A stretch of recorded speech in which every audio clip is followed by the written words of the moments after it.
Ah, ce fameux finish au golf. Est-ce vraiment important? C'est une question qui me revient fréquemment. Pourquoi doit-on finir alors que la balle est déjà partie? Excellente question. Et on va essayer d'y répondre en détail dans cette nouvelle vidéo pour améliorer le finish. Mais avant, avez-vous remarqué qu'il y a certaines personnes qui finissent un peu inclinées de la sorte, d'autres qui finissent plus sur l'extérieur du pied, d'autres qui finissent avec des finishes courts, certains qui s'enroulent énormément comme des élastiques. Est-ce que vous avez déjà notifié cela? Eh oui, le finish doit être également personnalisé, tout comme les autres parties du swing. C'est très important. Également, comprendre pourquoi le finish est important et doit être personnalisé, tout simplement si vous faites des petits coups. On finit court, vous êtes d'accord? À partir du moment où le club finit court, il a peu de vitesse de club à l'impact. Donc, entre guillemets, plus vous allez freiner votre finish, moins votre vitesse de club risque d'être élevée à l'impact. Et comme vous savez que la vitesse est importante pour avoir de la distance, il est clair qu'il faut, entre guillemets, avoir un finish, entre guillemets, adéquat et personnalisé pour parfaire votre distance et votre régularité. Alors j'ai plusieurs questions à vous poser dans votre finish. Et c'est là où j'aimerais bien que vous marquiez dans les commentaires au fur et à mesure de la vidéo ce qui caractérise votre finish. Première question, est-ce que vous avez un finish où vous vous enroulez ou est-ce que vous avez un finish court? D'ailleurs, restez jusqu'au bout de la vidéo parce que je vais vous expliquer pourquoi ce finish est parfois court, parfois long. Autre chose, dans votre chaussure, lors de votre finish, avez-vous un équilibre plus sur l'avant du pied ou plus sur l'arrière du pied? Là aussi, restez jusqu'au bout de la vidéo, marquez-moi dans les commentaires au fur et à mesure, de sorte à pouvoir comprendre qui doit être sur l'avant, qui doit être sur l'arrière. C'est pour ça que cette vidéo doit être vraiment regardée entièrement sans rien zapper et en accélérant la vidéo. Alors première chose, pour comprendre pourquoi certains ont des swings, pas des swings courts, mais des finishes courts et d'autres ont des finishes qui s'enroulent énormément, c'est important de comprendre un des facteurs de la biomécanique par rapport à l'épaule préférentielle. L'épaule préférentielle, regardez, si naturellement j'ai une épaule droite qui avance, ce qui est le cas pour moi, naturellement je vais avoir un frein dans le backswing, donc je vais avoir un backswing plus court et je vais m'enrouler plus facilement à la fin. En revanche, si vous avez une épaule préférentielle gauche, vous allez pour un droitier avoir la tendance à vous enrouler plus facilement à l'aller dans le backswing et avoir entre guillemets un finish plus court. J'espère que vous me suivez. Deuxième cas de figure, maintenant comprenons où est le poids dans votre chaussure. D'ailleurs, l'avez-vous bien marqué dans les commentaires? Dites-moi avant ou arrière le poids dans votre chaussure. Si vous ne savez pas, mettez la vidéo en pause, faites un finish dans votre salon ou derrière votre ordinateur, vous regardez cette vidéo et posez-vous la question et écrivez-le surtout. Si, pour ma part, moi j'ai le poids sur l'avant de ma chaussure dans le finish, ça fait partie de mon cadran de l'équilibre. Alors vous allez dire, qu'est-ce que le cadran de l'équilibre? Si je divise en 4 mes pieds, la partie avant et la partie arrière. Si vous connaissez votre cadran de l'équilibre, vous allez pouvoir savoir le point où vous êtes le plus fort dans l'équilibre et le point où vous êtes le plus faible.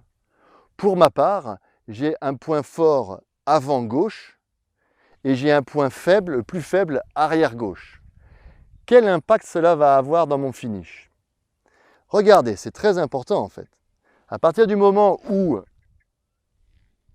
je reste sur mon point 1, j'ai une inclinaison qui est plus souvent maintenue. Et c'est là où vous voyez que certains finishes ont la caractéristique d'avoir cette inclinaison maintenue. En revanche, on m'a souvent dit, essaie de t'enrouler davantage dans ton finish, comme si tu étais droit quand tu finissais là, droit, fier. Le problème, c'est quand je fais ça, où est mon poids? Vous voyez, j'ai même du mal à garder l'équilibre. Mon poids est sur mon point le plus faible, arrière gauche. Et c'est là où je perds l'équilibre. Et vous voyez que pour une personne, ce point 1 pourrait être l'arrière, alors que moi, c'est le point le plus faible. Et donc, connaître son cadran de l'équilibre est essentiel pour parfaire votre finish. Et donc, vous comprenez maintenant, pour parfaire votre vitesse de club à l'impact. Il va de soi que cela va avoir également un impact sur vos distances. Eh oui. Donc, si vous voulez gagner en distance, il faut connaître votre cadran d'équilibre.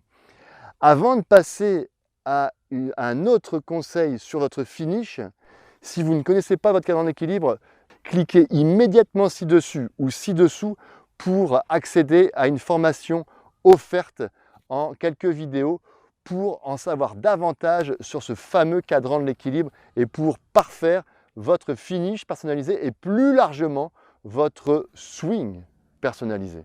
Maintenant, vous comprenez davantage pourquoi certains sont en équilibre, d'autres sont en déséquilibre. Dites-moi également dans les commentaires si ce déséquilibre fait partie malheureusement de votre golf et s'il fait partie de votre finish. Dernier conseil et surtout pas à négliger, on prend souvent l'image du baril et on vous dit qu'il faut swinger dans un baril.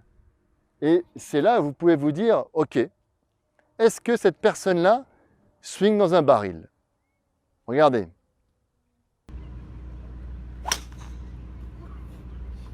Shot.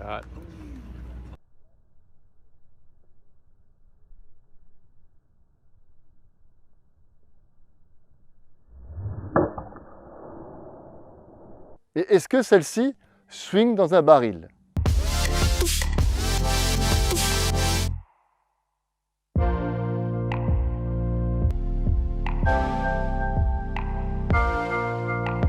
Alors dit autrement, où est votre position finale? Donc est-ce que j'ai un finish au golf sur ma jambe avant complètement, donc à l'extérieur du baril, ou est-ce que j'ai un finish entre guillemets dans le baril? Et là aussi, ça dépend des personnes et c'est quelque chose qui doit être personnalisé. C'est-à-dire que, on va dire, la moitié doit être en dehors du baril, la moitié doit être dans le baril. Vous allez me dire, mais c'est quoi, Alex? Ça dépend de quoi? Ça dépend de votre jambe pivot. À partir du moment où vous avez un axe, et ce n'est pas du tout la jambe d'appui, hein, c'est complètement différent. À partir du moment où vous avez un axe avant, vous devez tourner autour de votre jambe pivot avant. À partir du moment où vous avez un axe arrière, vous devez swinger autour de votre axe arrière. Si vous avez un axe arrière, vous allez avoir tendance à finir ce que j'appelle dans le baril.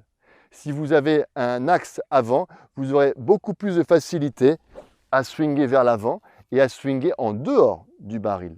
Vous voyez donc le baril, c'est une bonne image pour swinger centré dans le backswing, mais en aucun cas est quelque chose qui peut être applicable, ou en tout cas pas dans tous les cas, applicable dans le finish. Vous voyez, tout ça, on le voit dans cette formation qui est offerte soit ci-dessus, soit ci-dessous. C'était un plaisir de partager ces conseils sur le finish au golf et je vous retrouve dans de prochaines vidéos. N'oubliez pas au passage de mettre un gros pouce et de mettre tous vos commentaires et de partager massivement cette vidéo pour qu'elle se répande également massivement et pour que enfin on puisse comprendre comment avoir un finish personnalisé. Ciao, ciao!